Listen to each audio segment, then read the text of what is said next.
사연을 시작하기 전에 무료로 하실 수 있는 구독과 좋아요, 알림 설정 한번 눌러주시면 소중한 여러분의 사연을 전하는데 큰 힘이 됩니다. 그럼 오늘의 사연 시작합니다. 아버지, 이게 무슨 짓입니까? 은행 로비가 떠나가라. 큰아들 준호 목소리가 울려 퍼집니다.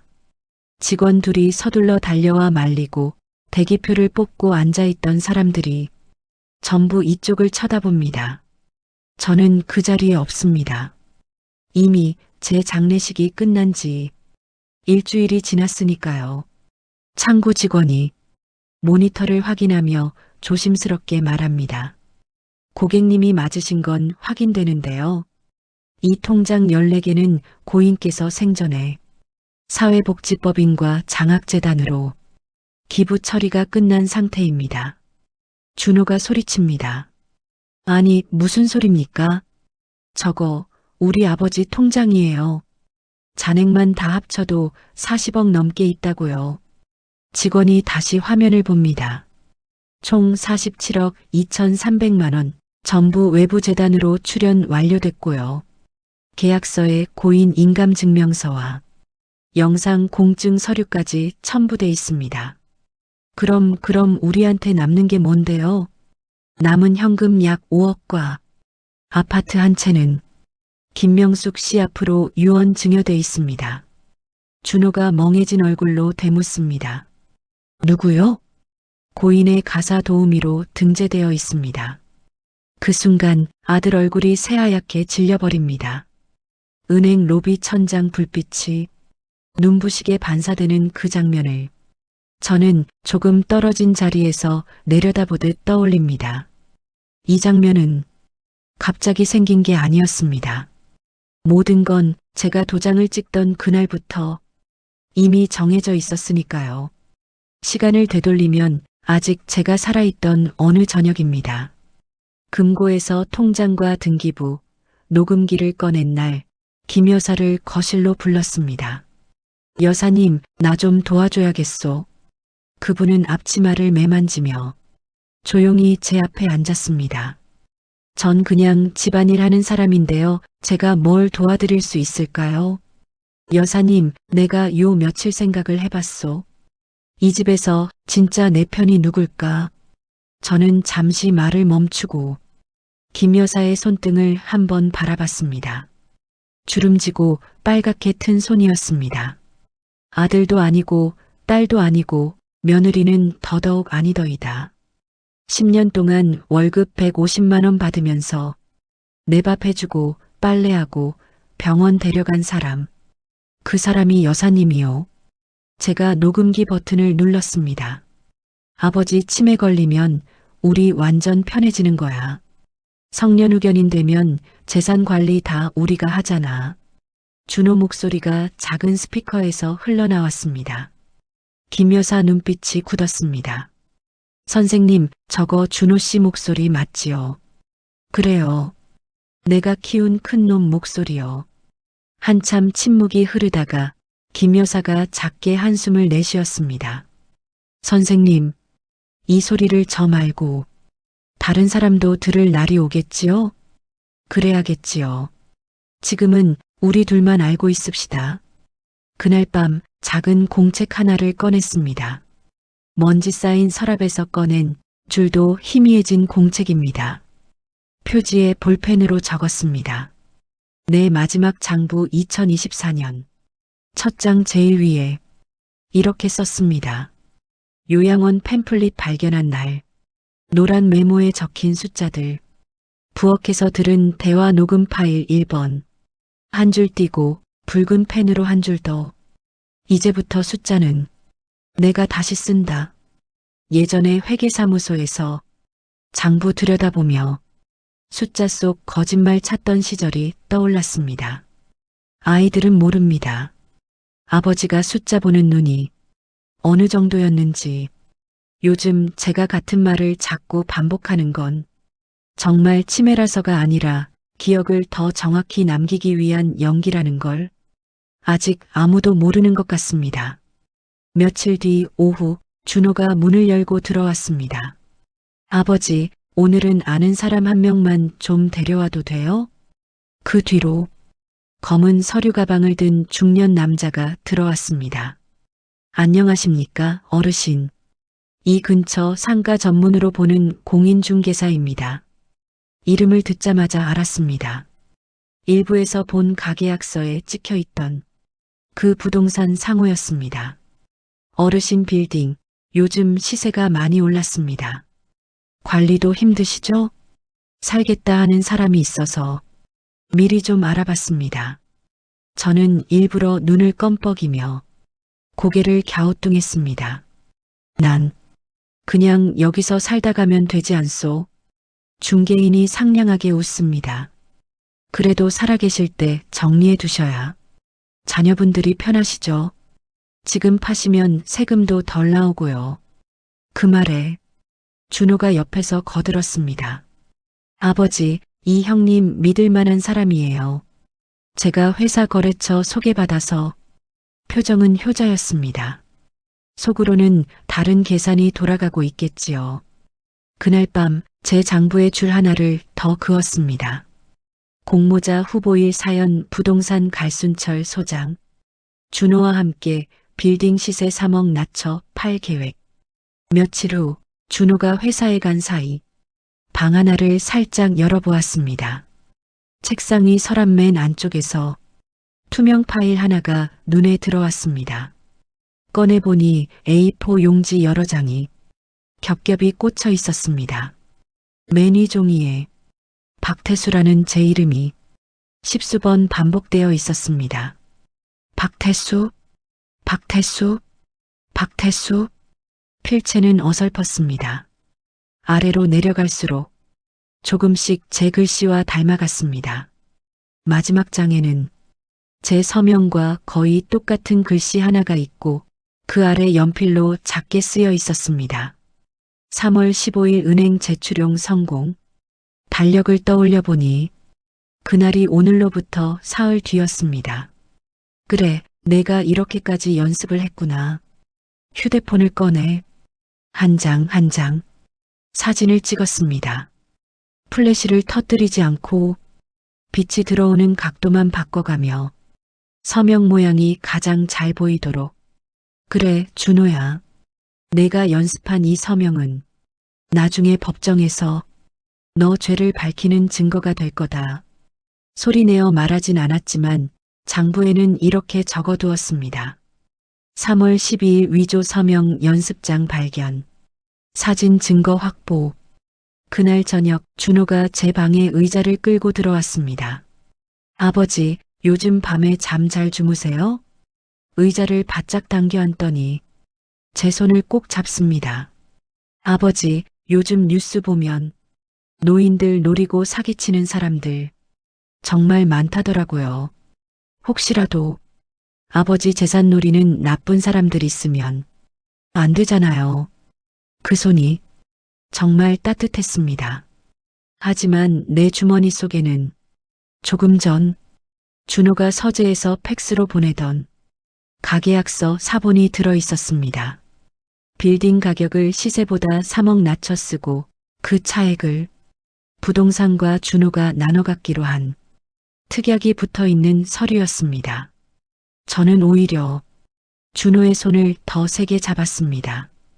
그래, 그래줘서 고맙다. 내가 지켜준다니. 든든하구나. 준호는 환하게 웃었습니다. 당연하죠, 아버지. 이제부터는 제가 다 지켜드릴게요. 그 웃음을 저는 아주 또렷하게 눈에 새겨두었습니다. 언젠가 은행 창구에서 저 웃음이 어떻게 무너지는지 직접 확인하기 위해서입니다. 밤이 깊어지자 오래된 명함 상자를 꺼냈습니다. 1980년대부터 모아둔 명함들이 빽빽하게 들어 있었습니다. 손가락으로 하나씩 넘기다가 색이 바랜 명함 하나가 나왔습니다.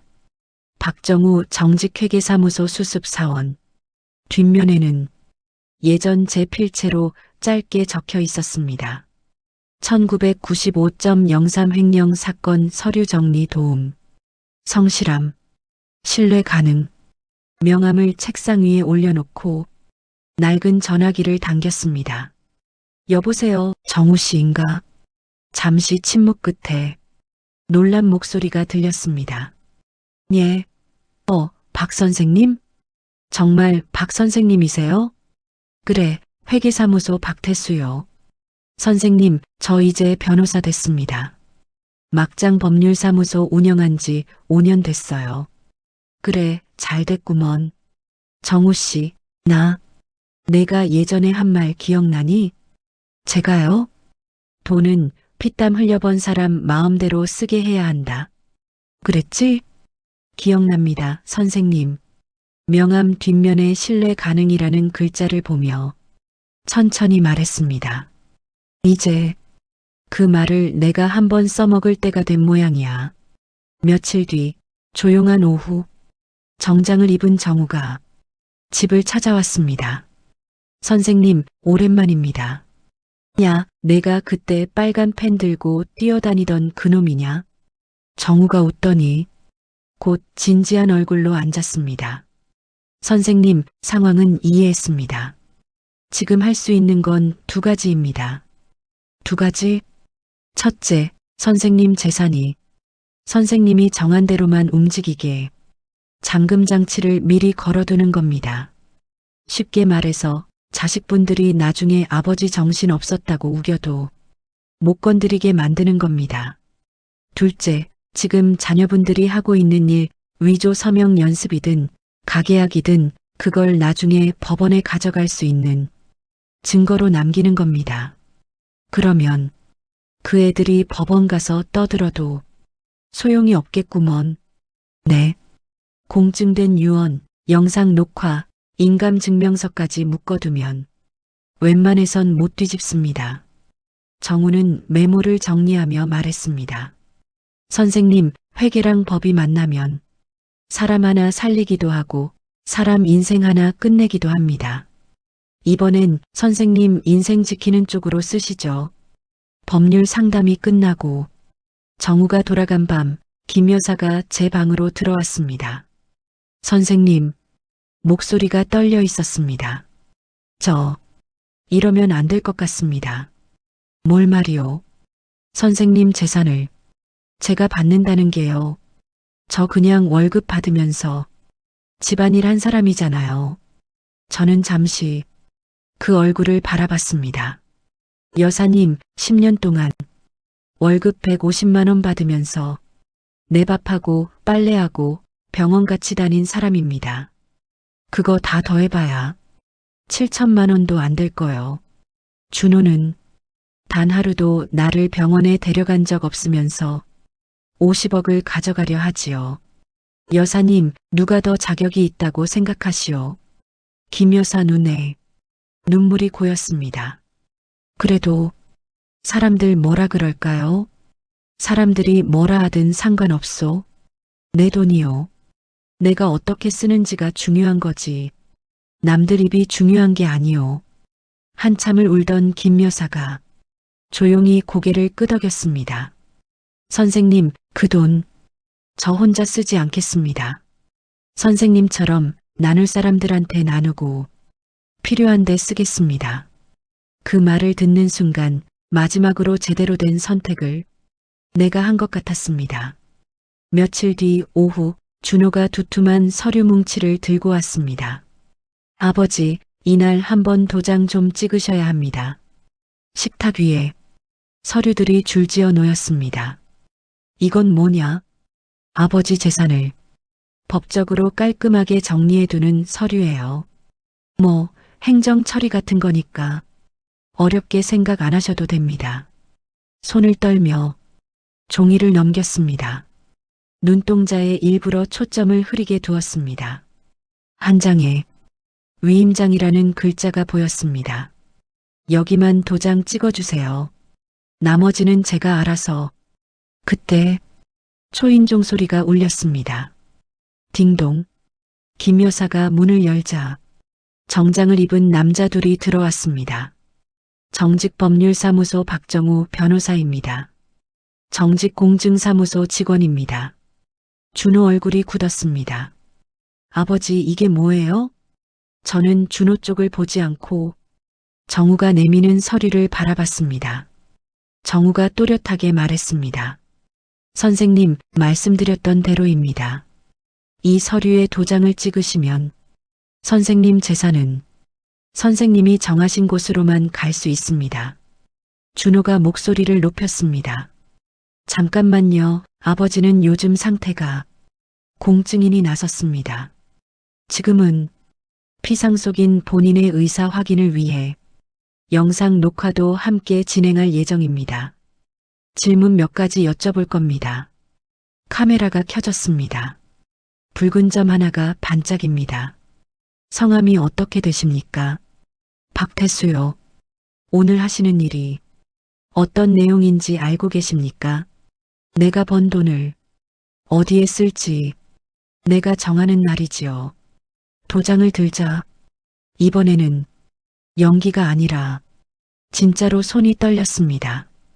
50년 넘게 모은 돈, 잠 안 자고 모은 월세, 아내와 함께 붙잡았던 빌딩, 그 모든 걸 내 손으로 내려놓는 순간이었습니다. 하지만 그게 이 돈을 지키는 마지막 방법이라는 걸 이제는 알고 있었습니다. 툭! 도장이 종이에 닿는 소리가 식탁 위를 울렸습니다. 준호는 그 떨리는 손을 보며 치매 걸린 노인의 불안한 손이라고 생각했겠지요. 하지만 김 여사는 알고 있었습니다. 내가 지금 두려워서가 아니라 분노와 슬픔을 참고 있어서 이렇게 떨고 있다는 걸 공증인이 말했습니다. 피상속인 박태수 씨, 유언 공증 및 재산 신탁 계약이 본인 의사에 따라 정상 체결되었음을 확인합니다.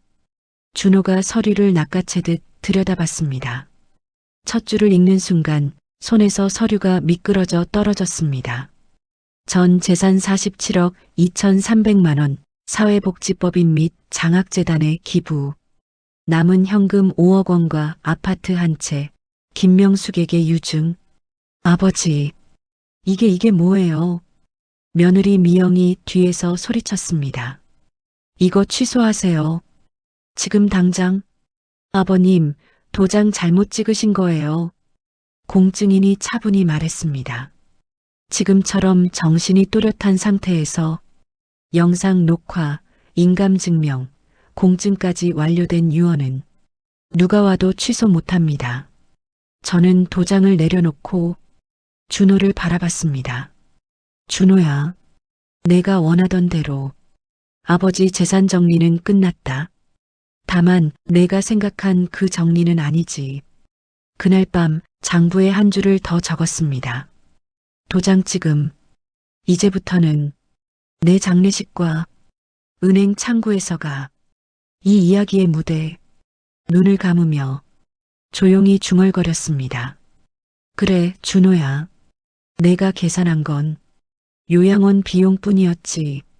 아버지가 계산한 건 너희 인생 전체였다. 오늘의 사연 어떠셨나요? 구독자분들의 생각을 댓글로 편하게 나눠주세요.